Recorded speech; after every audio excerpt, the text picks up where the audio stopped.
뇌물 위한 행진곡 논란으로 여야의 협치 정국이 삐걱거리는 가운데 5.18 민주화운동 36주년을 하루 앞둔 오늘 더불어민주당과 국민의당 인사들은 일제히 광주에 집결해 호남 민심 잡기에 나섰습니다. 그런 가운데 전두환 전 대통령이 5.18 당시 발포 명령을 하지 않았다고 발언한 것으로 알려져 논란이 일고 있습니다. 장성호 건국대 교수, 고영신 한양대 특임교수, 윤희웅 OPN 라이브 여론분석센터장 모셨습니다. 세 분 어서 오십시오. 네, 안녕하세요. 먼저 대담에 앞서 저희들이 속보 이야기를 해봐야 될 것 같은데 새누리당 상황이 심상치 않은 것 같습니다. 비대위원장 또 혁신위원장 추인을 위한 전국위 상임전국위원회 두 개 모두 정족수 미달로 무산이 됐다고 하는데요. 이 여파로 김용태 혁신위원장이 사퇴를 표명했는데 김용태 혁신위원장의 이야기 잠시 들어볼까요? 국민과 당원께 엎드려 용서를 구합니다. 지난 이틀간 우리 새누리당은 국민에게 용서를 구할 마지막 기회를 가졌었습니다. 당원들과 국민들의 마지막 기대를 한 몸에 받았었습니다. 그러나 오늘 새누리당에서 정당 민주주의는 죽었습니다. 새누리당이 국민에게 용서를 구할 수 있는 마지막 기회를 잃었습니다. 저 같은 사람에게 3번 국회의원이 되는 은혜를 주신 국민과 당원께 죽을 죄를 지었음을 고합니다. 저는 혁신위원장 사퇴합니다. 국민에게 무릎을 김용태 혁신위원장의 이제 전 혁신위원장이라고 이야기할 것 같은데요. 용서를 구할 마지막 기회를 잃었다. 또 새누리당 당내 민주주의는 죽었다. 또 자신을 뽑아준 국민들에게 죽을 죄를 졌다. 이런 이야기를 했는데 고 교수님 어떤 상황으로 좀 인식하고 계십니까? 김용태 혁신위원장 내정자죠. 네. 내정자가 사퇴하면서 얘기한 것들이 정말 오늘의 새누리당을 그대로 보여준 것 아닌가. 그동안 4.13 총선 이후 새누리당은 사실상 난파 상태에 있었거든요. 그러나 이제 정진석 원내대표 체제가 들어서면서 뭔가 안정을 되찾으면서 특히 김용태 젊은 삼선 의원의 40대 혁신위원장이 내정되면서 새누리당이 그나마 뭔가 변화와 쇄신의 그러한 기치를 들고 재기에 그런 발판을 마련하지 않겠나 그런 기대들을 가졌는데 예. 오늘 상황을 보면은 이제 난파 상태를 넘어서 구제불능 어떻게 보면 파국 상태로 가는 것 아닌가 하는 우려를 금할 수가 없습니다. 뭐 지금 지난 총선 때도 예. 사실상 계파 간의 공청 갈등이 아주 뭐 국민들이 보기에는 막장이라 할 정도로 이렇게 되면서 4.13 총선에서 참패를 당했지 않았습니까? 예. 그 이후 계파 갈등 청산이 가장 화두가 됐고 김용태 혁신위원장도 내정되자마자 계파 청산을 제1의 목표로 삼겠다. 예. 이렇게 했는데 지금 정말 그 계파 청산을 해야 할 비대위 구성, 혁신위원장 인선을 놓고 전국 상임위, 전국위가 열리지도 못할 정도로 계파 어떤 갈등이 지금 폭발 상태에 네. 들어간 거 아니겠습니까? 과연 이게 정당으로서 기능을 할 수 있느냐. 결국에는 주류인 네. 친박계가 전체적인 비토를 놨다 이렇게 봐야 되는 어쨌든 상황인 뭐 거죠. 야권이 그동안 친노 패권주의가 늘 문제가 됐는데 이제는 친박 패권주의가 정말 새누리당의 존립을 좌우할 정도로 심각한 문제로 대두됐다고 봐야겠습니다. 어떻게 인식하십니까? 이 지금 사실 새누리당 계파 갈등에 중대 분수령을 맡고 있는 것 아닌가 하는 생각이 드는데 어떻게 보십니까, 장 교수님? 뭐 시간이 해결해 주리라고 봅니다. 뭐 심각하겠지만 총선 참패에 이어서 갈수록 태산이고 새누리당 호라는 어떤 정당이 정말 끝없는 고통이 앞으로 계속될 가능성이 상당히 많다. 어떻게 보면 물론 정진석 원내대표가 아직 비대위원장으로 승인을 못 받은 이런 사태까지 지금 초래를 한 것은 상당히 새누리당 입장에서 상당히 이제 불행 사태인데 예. 이것 또한 새누리당이 앞으로 겪어야 될 현실이라고 봅니다. 그것은 중요한 것은 뭐냐면 정진석 비대위원장이 당내 현실, 파워의 어떤 권력의 현실, 친박이 다수를 점하고 있다는 것을 알고는 있었겠지만 이들과의 소통이 저는 미흡했다고 봅니다. 개혁을 하더라도 혁명이나 쿠데타가 아닌 이상 서로 개혁에 대한 서로 조율과 협의가 있어야 된다고 봅니다. 예. 물론 김용태 지금 위원장이 위원장 내정자가 새누리당의 어떤 정당의 민주주의는 죽었다고 하지만 부결시킨 것도 정당의 민주주의라고 저는 생각을 합니다. 그런 차원에서 1차적인 문제는 저는 정진석 원내대표가 지금까지 이렇게 끌고 온 이런 소통이 부족이 1차적인 문제고 예. 두 번째는 부결이 된 것도 하나의 당내 민주주의의 절차이기 때문에 부결을 당한 분들은 네. 두 분 다 저는 사퇴해야 된다고 봅니다. 사전에 만약에 가정이긴 하지만 네. 사전에 친박계와 어느 정도 의견 조율을 할 수 있었을까요? 어떻게 보십니까?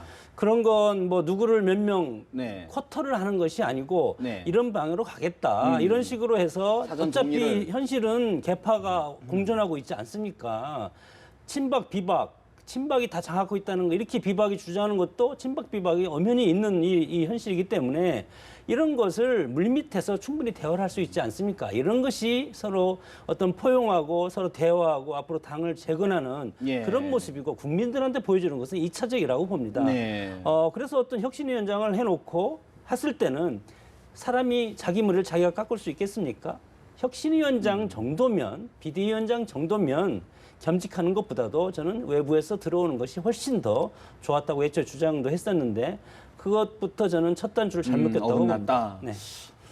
이게 지금 일단 말씀하신 대로 사실은 이제 이 비박계 어떤 충분하게 정진석 원내대표가 이제 비대위원장으로서 사실은 이제 리더십을 충분하게 좀 발휘하지 못한 부분도 이제 있을 것으로 보이고 또 한 가지 비박계에서 사실은 이제 이 흐름들을 주도해 나가기 위해서는 네. 대중의 지지를 받는 어떤 차기 유력 대권 주자라든가 또 대중의 지지를 받는 어떤 개혁 그룹이라고 하는 인식이 사실 초반에 먼저 전제가 되었다고 한다면 사실 이 흐름들을 사실 친박계에서도 어쩔 수 없이 받아들였을 텐데 예. 비박계에서 어떤 정당성에 있어서 변화와 혁신을 해야 한다는 정당성의 그 테마는 갖고 있었지만 실질적으로 대중의 지지를 이끌어내는 데 있어서 미흡했던 부분이 역부족이었다. 때 친박계도 보이콧으로 이제 대응을 한 것으로 일단은 보이는데 어쨌든 그럼에도 불구하고 이번 기회를 통해 새누리당이 변화한다고 하는 굉장히 무력해진 당의 모습들을 변화의 모습으로 만들어냄으로써 굉장히 이완되고 느슨해진 또는 이제 이탈하려고 하고 있는 지지층들을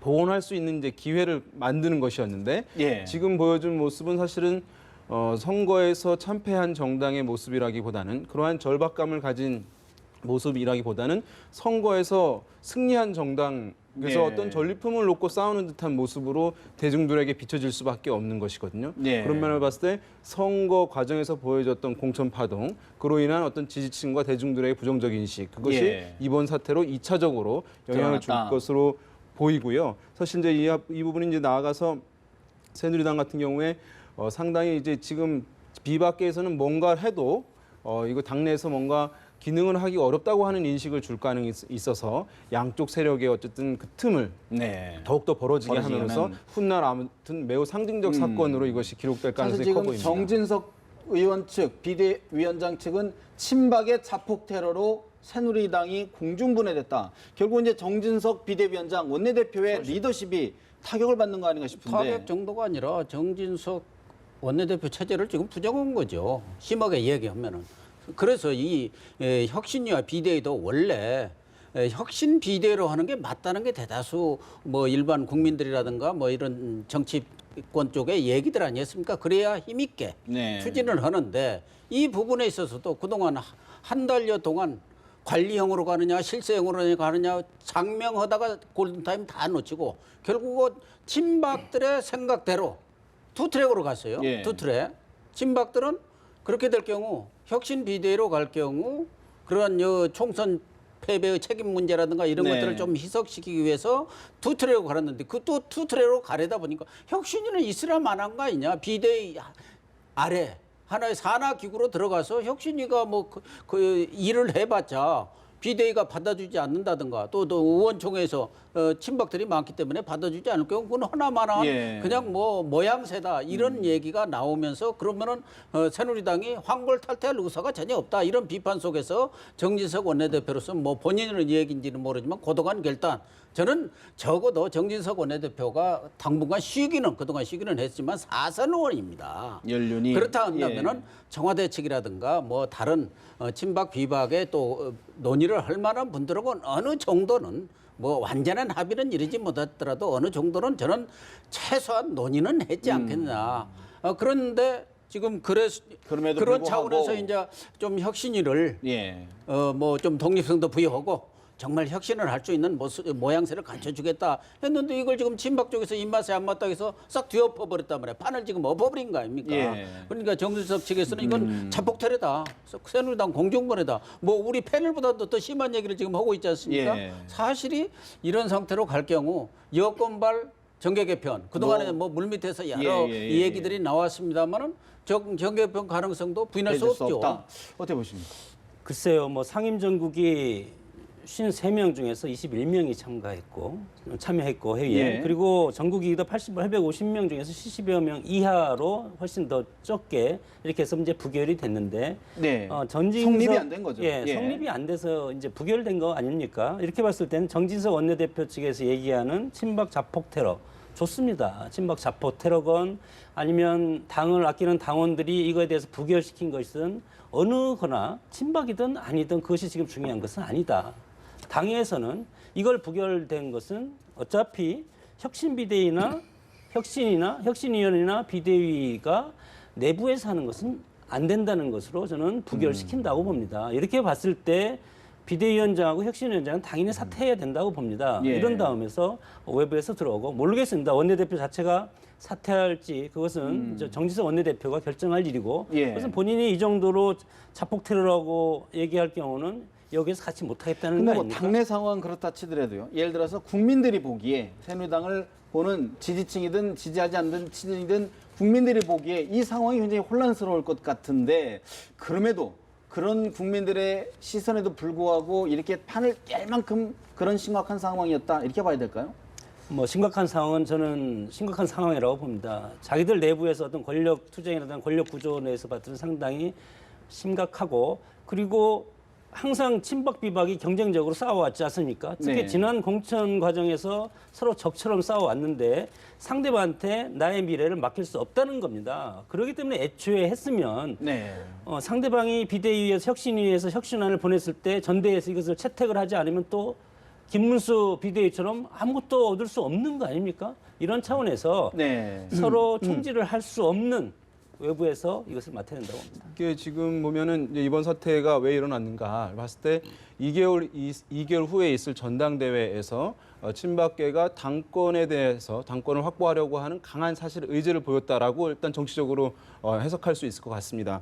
그러니까 만약에 이제 이번 상황에서 혁신위가 들어갔다. 그래서 혁신위에 정권을 주냐 여부를 이번에 이제 의결하려고 했던 것이거든요. 예. 아마도 이제 혁신위가 이제 들어섰고 정권을 위임받았다고 한다면 지금 이제 당 대표가 누가 된다 하더라도 힘있게 운영할 수 없기 때문에 지금은 이제 당권 대권 분리되어 있는데 대권 주자들도 당권을 확보할 수 있도록 하자라고 하는 안이 실행될 가능성이 매우 높았던 상황이에요. 그러면 친박계 입장에서는 지금 대권주를 확보하지 못하고 있는 상황에서 이것이 비박계로 주도권으로 넘어갈 수 있다는 우려가 굉장히 컸을 가능성이 있고 당 대표를 뽑는 데 있어서 지금은 당원 대의원들 상당 부분 반영 비율이 있거든요. 그것을 일반 국민들 반영을 높임으로써 일반 여론을 반영하면서 당 대표를 뽑는데 권한을 많이 주자. 그러니까 당원과 대의원들 권한을 줄이자라고 또 안이 올라갔을 가능성이 있어요. 그러면 예. 또 대중성에 있어서 밀리는 어떤 당권 주자들 중에서 그럼 비박계에서 또 확보할 가능성이 높아지는 상황이거든요. 네. 이것에 대한 강한 우려를 친박계에서 가졌을 가능성이 높고 그래서 이 혁신위의 지금의 어떤 김용태 혁신위의 출범 자체를 막아야 할 필요성이 커졌던 것입니다. 그렇기 때문에 오늘 이제 무산을 시켜서 그렇다는 것은 아까 초반에 말씀드렸듯이 당권에 대한 강한 의지를 다시 한번 네. 확인한 것이다. 이렇게 좀 평가해야 될 것 같습니다. 교수님께서 그런 말씀하셨어요. 이제 같은 배를 탈 수 없는 상황에 온 것 아니냐, 여권발 정계 개편이 시작되는 것 아니냐라는 의견에 대해서는 어떤 견을 갖고 있습니다. 그러니까 지금 뭐 당장 어쨌든 선거가 당장 앞에 있는 것은 아니어서 이것이 이제 선거라는 것이 있어 권력 획득의 장으로 사실 들어가야지 뭔가 이제 움직임이 나타나는 것이거든요. 지금 당장 이렇기 때문에 뭐 바로 수일 내에 뭔가 이루어지는 것은 아니겠습니다만은 예. 이번 사건을 통해서 아까 말씀드린 대로 비박계 입장에서는 뭔가 당내 변화를 위한 혁신을 위한 당내 주도권을 얻기 위한 획득 자체가 불가능하다고 하는 시그널로 받아들였을 가능성이 매우 높습니다. 그런 면에서 봤을 때 전당대회의 흐름들을 예의주시하겠습니다만은 그 상황에서조차도 어떤 룰의 변화들 또는 네. 변화의 뭐 당권 주자들이 비박계에서 나올 수 있을 가능성이 굉장히 현저하게 줄어든다라고 할 가능성이 계산이 깔리게 될 경우에는 상당히 소극적으로 전당대회에 임하게 되면서 새로운 시도를 해볼 하려고 가능성이. 하는 그룹들이 간헐적으로 생겨날 가능성을 배제할 수는 없다. 일단 그렇게 예상해 볼 수 있겠습니다. 근데 정당이라는 게 기본적으로 계파의 존재 자체를 부정할 수는 없어요. 사람이 모이면 꼭 정당 아니라도 다 이렇게 파벌이라는 게 있는 건데 그 파벌의 갈등이라는 것도 어느 한계가 있는 거거든요. 그 조직에 있어서 어떤 수용할 수 정체성이라든가 있는, 예. 또 뭐 어떤 가치, 철학, 최소한은 그런 것은 공유가 돼야 하는데 지금 최근에 보여주고 있는 총선 이 과정에서부터 지금까지 보여주고 있는 새누리당은 그런 면에서는 한 지붕 두 가족이 아니라 두 지붕 두 가족이 된 그런 느낌이다. 그럴 바에야 차라리 각각 따로 가는 것도 하나의 방안 아니겠냐 하는 생각도 들고 예. 특히 새누리당의 뭐 계파 갈등도 뭐 있을 수 있는데 그 4.13 총선에 나타난 그 민의 이것이 가장 우선 아닙니까 정치라는 게. 그런데 지금 하는 양태들은 총선 그 공천 때나 지금이나 계파 우선주의, 계파 이 우선. 또 하나는 총선 민주는 이거 다 잊어버린 거예요. 그동안에도 뭐 정신 안 차렸다는 얘기를 많이 들었지만 국회의원은 계파나 그런 것을 당을 네. 넘어서 기본적으로 국민을 대변하고 국민의 이익을 대변하고 거기다가 이건 집권당입니다. 그런 기능과 어떤 의무 책임감 예. 이런 것까지도 잃어버린 것 아닌가 하는 의구심을 갖게 되는 거. 따라서 그런 것이 경우에 따라서는 그러한 것들이 자꾸 이제 쌓이다 쌓이면. 보면 당권을 지나서 경우에 따라서는 아까 이야기한 대로 계파 간의 이런 갈등으로 인해서 분열이 올 수도 있고 있다. 또 지금 박지원 국민의당 원내대표가 개헌론을 또 꺼내 들었는데 그동안 뭐 김무성 전 대표도 예. 이현재 집정제 오래전에 얘기했다가 뭐 꿀밤을 맞고 지금 입을 다물고는 있습니다만은 저는 연말이라든가 네. 이렇게 이제 내년 대권 본격적으로 이런 거론이 될 경우는 얼마든지 개헌의 그렇다고 가능성도 그러면 없지 사실은 않다고 이제 하나 봅니다. 궁금한 게 예를 들어 지금 이게 판을 이렇게 없긴 했는데 그럼 이른바 친박계들은 어떤 카드, 어떤 다음 카드를 가지고 이 판을 이렇게 엎은 걸까요? 어떻게 보십니까? 정진석 예. 원내대표를 압박할 겁니다. 압박할 원내대표 현재는 원내대표 아닙니까? 원내대표 사퇴는 아직 안 했으니까 원내대표가 이 해법을 내놓아야 됩니다. 일단은 김용태 근데 쇄신위원장은 원내대표는 지금 반발하고 있는데 친박계에서 예를 들어서 판을 지금 깼단 말이죠. 그러면 다음 카드 뭔가를 제시를 해야 될 거 아니겠습니까? 수습을 하는 건. 근데 정진석 원내대표 입장에서는 지금 어떻게 보면 한 방을 맞은 상황인데 그 당내에서 세력 판도를 무시할 수가 없다. 정당에서는 예. 70% 정도가 친박계 아닙니까? 이번 총선을 기점으로 해서 친박의 핵심 주류 정당으로 탄생한 것이 새누리당인데 이렇게 봤을 때 여기에서 정진석 원내대표가 친박의 도움으로 원내대표가 됐고 물론 이것을 나를 믿고 친박이 나한테 힘을 줘라 이런 식으로 했는데 소통이 부족한 거 아닙니까? 그러나 지금 김용태 쇄신위원장이 이미 사퇴를 했습니다. 네. 저는 여기에서 해법을 찾을 사람은 어차피 원내대표가 중심을 잡을 수밖에 그럼에도 없는 거고 불구하고 정진석 원내대표가 해법을 내놔야 된다. 정진석 원내대표는 비대위원장을 사퇴해야 된다고 봅니다. 비대위원장을 사퇴하고 비대위원장과 혁신위원장을 같이 하든지 따로 예. 하든지 해서 웹에서 영입을 해서 당을 살리는 쪽으로 선당 후사 정신을 발휘해야 된다고 봅니다. 과연 그런 거를 정진석 원내대표가 받아들일 수 있을까요? 사실 이제 이번 건을 또 정치적으로 해석하자면 정진석 비대위원장에 대한 불신임이고요. 예. 불신임이고 정진석 원내대표에 대한 길들이기 차원이라고 이제 볼 수는 있을 것 같아요. 뭐 원내대표는 사실은 의원들의 이제 선출로 이루어진 것이니까 정당성을 가진 것이기 때문에 그것을 함부로 물러나게 할 네. 수는 없는 것이잖아요. 근데 비대위원장은 어쨌든 맡은 것인데 그래서 정진석 원내대표가 과연 친박이냐, 친박에 가까운 인사냐, 비박에 가까운 인사냐 이런 이제 논란은 있습니다만 어쨌든 친박계 지원을 받아서 된 것은 틀림없는 상황이었는데 그런데 친박계 입장에서 봤을 때는 너무나 이제 독자적 노선 또는 이제 자율성을 추구하는 것들이 강하게 나오게 되면서 이제 친박계로서는 상당히 또 부담이 됐던 측면이 최근에 있었던 것이고 그것면서 이제 길들이 차원을 나온 것인데 말씀하신 대로 정진석 원내대표 입장에서는 비대위원장직을 이 상황에서 이제 수행한다는 것 자체는 당의 변화를 이제 가져가는데 이제 미흡하기 때문에 사실은 내려놓는 것이 이제 순리라고 보고 그래서 실제적으로 역할을 할 수 있는 상처를 입지 않은 비대위원장이 오는 것이 이제 맞다고 할 수 있겠죠. 그렇다고 해서 이제 아까 말씀드린 원내대표직을 이제 그만둘 수는 없는 상황이니까 그것은 원내대표 수행하긴 하는데 그럼에도 불구하고 원내대표는 사실상 지금 20대 국회에서 당을 진두지휘하고 당대표의 버금가는 사실은 지위와 위상을 가질 수밖에 없는 것인데 그런데 집권 여당이 지금 이제 일당의 지위를 놓치기도 한 상황에서 또 여당이기 때문에 청와대와도 관계도 조율해야 되기 때문에 실제 위상도 제약되는 부분도 있거든요. 권한도. 그런 상황에서 지금 당에서도 이런 상황이 나왔기 때문에 상당히 이제 리더십에 손상이 간 상황에서 20대의 이제 국회를 여당을 진두지휘해야 되는 상황. 굉장히 그런 면에서 봤을 때 좀 타격이 크다고 볼 수 그 있겠습니다. 부분과 함께 사실 지금 내일이 5.18 민주화 운동 기념일인데 사실 님을 위한 행진곡 문제를 놓고도 사실 청와대와도 좀 약간의 이견의 차 지금 보이고 있는 거 아니겠습니까? 정진석 원내대표. 이 부분은 좀 그렇죠. 어떻게? 지금 정진석 원내대표는 엎친 데 덮치는 그렇습니다. 정도가 아니라 설상가상 뭐 무슨 말을 표현해야 할지 모르겠는데 아까도 뭐 그 앞서 잠깐 말씀드리면 비대위원장을 그만둔다 그랬는데 지금 비대위원회가 뭐 지도부를 구성을 하는 거지만 역할 자체가 추인이 안 전당대회 준비를 하는 거예요. 네. 그러니까 그렇다고 한다면 비대위원장이 제대로 외부에서 모셔와서 혁신을 하면 혁신 비대위가 구성이 돼야 해요. 근데 지난번에 이 투트랙으로 가기로 당론으로 정했지 않습니까? 그런 것도 또 바꿔야 하고 거기다가 지금 임을 위한 행진곡 이 부분은 지난번 청와대 삼당 회동. 원내대표 회동 때 사실은 뭐 박근혜 대통령의 언급이 그 거부라기보다는 적극적으로 수용하는 쪽으로 말하는 협치라든가 뭐 삼당 체제 그런 것에 대한 뭐좀 포용성을 발휘하는 차원에서 수용하는 쪽으로 대다수가 다 인식을 하고 있지 않습니까? 또 청와대도 그런 뉘앙스로 얘기를 나왔었는데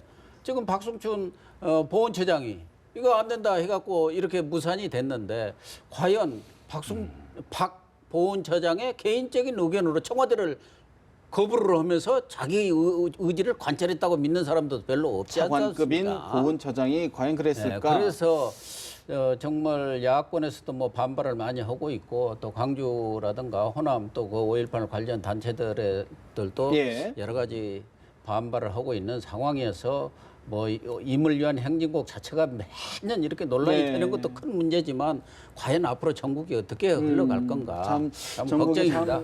여러 가지 일이 좀 겹쳐서 벌어지는 것 같은데 글쎄요, 뭐 합창이나 재창, 저는 뭐 재창을 해도 괜찮다고 보는데 2011년 이명박 정부 2년 차에 보수단체 상당히 반대를 해서 이것을 재창에서 합창으로 바꾼 전력이 있지 않습니까? 내부적인 갈등이 사실은 정부 차원에서는 상당히 부담스러운 측면이 있어서 그렇게 결정을 하는 것 같은데 박근혜 대통령이 3당 원내대표를 만났을 때 국론 분열을 이유로 이것에 대해서 검토하도록 하겠다. 박승춘 보훈처장한테 이렇게 똑같이 얘기했습니다. 박승춘 보훈처장도 이것에 대한 답변이 국련 분열을 이유로 해서 합창을 유지할 수밖에 없다. 대통령의 언급과 보훈처장의 언급이 똑같습니다. 저는 똑같다고 봅니다. 이것을 우리가 유리한 쪽으로 해석을 했기 때문에 대통령이 이것을 그러면 재청으로 하는가 보다. 이렇게 야권이 저는 이제 먼저 해석했을 가능성이 너무 폭넓게 해석한 거다. 자기들한테 유리하게 협치의 차원에서 대통령이 당연히 해주겠지. 이런 당위성 측면에서 앞서서 해석한 것이 아닌가. 이렇게 보고 대통령 입장에서는 어떤 주무 관청에서 이거에 대해서 재창보다 합창을 유지하겠다고 했으면 대통령은 뭐 뒤집을 권한은 없습니다. 이것을 뒤집으면 뭐 이 나라가 절차적인 민주주의 아무것도 안 되지 않습니까? 이게 지금 사실은 이제 소모적인 측면이 있다고 봅니다. 국민들 입장에서는 노래를 하느냐 마느냐 또는 그것을 합창으로 하냐 재창으로 하냐 합창과 재창이 뭐가 다르냐 전혀 사실 민생하고도 큰, 직접 큰 관심은 없고. 아니기 때문에 그런데 그 사안 자체가 정치적 쟁점이 되는 것에 대한 이제 불만들 다시 한번 이제 정치 불신에 영향을 줄 수밖에 없을 텐데요. 근데 만약에 이제 이것이 이 북한에서도 불렸기 때문에 사실 이것을 하면 국가 정체성의 논란이 문제가 있을 수 있다라고 하는 이제 근거가 주요하게 제기되는 것 같습니다. 그런데 그러면은 만약에 그것이 사실이라고 하면 합창도 해서는 안 되는 것이죠. 사실 그 이유가 정당하다면. 근데 이제 그렇기 때문에 합창은 가능하다라고 하면 사실 어떤 논리적인 논리적으로, 설득력이 예. 좀 떨어질 수밖에 없는 측면이 있기 때문에 네. 그런 면에서 봤을 때 좀 아쉬운 측면이 있다고 할 수 있겠고 이것이 이제 이후에 이제 처음 있었던 이제 3당 원내대표 대통령과 만났을 때 이제 합의된 사항, 예. 논의된 사항이니까 그렇다고 한다면 뭔가 이제 좀 전향적인 사항. 지금 이 시점에서는 그러면 내일이 당장 5.18인데 어떻게 좀 풀어가야 될까요? 이 문제를. 만약에 이것이 이제 급격하게 어떤 말씀하신 어떤 절차성을 이제 무시하고 바로 대통령이 결정하게 되는 것도 논란이 있을 수 있다고 한다면은 사실은 양해를 구하는 방식들이 있을 수 있어요. 그러니까 예. 이번 같은 경우까지 가거나 아니 이번에 임시로 이제 재청을 한다든가 그거 뭐 논의는 필요하겠습니다만 어쨌든 설득을 하는 모습들을 보여주게 되면 사실은 우리가 이제 보면은 대중들이 어떤 것에 대해서 찬성과 반대의 입장을 갖긴 하는데 어떤 리더십이 충분한 설득의 모습, 이해를 구하는 네. 과정을 보여주게 되면 그 강도를 누그러뜨리거든요. 그러니까 사실 그런 모습들을 양당회라든가 또는 대중들에게 일정 부분 보여줬다고 한다면 이번에 어떤 중간 과도기로 가고 이후에 예. 충분하게 논의하자라고 했다 하더라도 받아들여졌을 텐데 그런 것들이 좀 미흡했다 이렇게 볼 수 있겠습니다. 짧게 좀 여담 같긴 한데 전두환 전 대통령이 내일이 5.18인데 본인이 발포 명령을 하지 않았다라는 또 언론 보도가 나왔단 말이죠. 타이밍이. 그것도 타이밍도 부적절하고 발언도 매우 부적절합니다. 정말 누가 보더라도 당시 보안사령관으로서 전권을 쥐고 있었거든요. 뭐 제가 대통령이 있기는 있었지만 실제로 전권을 쥐고 있던 분이 자기 책임을 면하기 위해서 나 발포한 적 명령한 적 없어 이렇게 얘기하는 건 말이 안 되는 소리고 네. 거기 또 김종인 대표도 뭐 본인의 여러 가지 처지는 이해하지만 나는 그때 잘 몰라 그런 일 그렇게 하면 안 되죠. 야당 대표가 그렇게 말씀하시면 그것도 좀 부적절한 겁니다. 네, 어떻게 보십니까? 11.6 이후 비상계엄을 최규하 국무총리 대통령 권한대행이 했는데 그때 당시 제주도를 제외한 전국했기 때문에 헌정 질서가 유지됐습니다. 네. 5.17을 기점으로 해서 계엄령이 전국으로 확대됐기 때문에 그때야말로 어떤 군사 정권이 들어선 그런 시점에서 그것은 책임은 계엄사령관이나 그때 당시에 그 전두환 장군 이런 분들이 져야 된다고 봅니다. 네, 옳고 그름을 떠나서 내일이 5.18인데 좀 자중을 했으면 참회 자서전을 쓸 것이 아니라 참회록을 써야 되는 것 아닌가 하는 생각도 들어봅니다. 세 분 말씀 여기서 줄이겠습니다. 고맙습니다.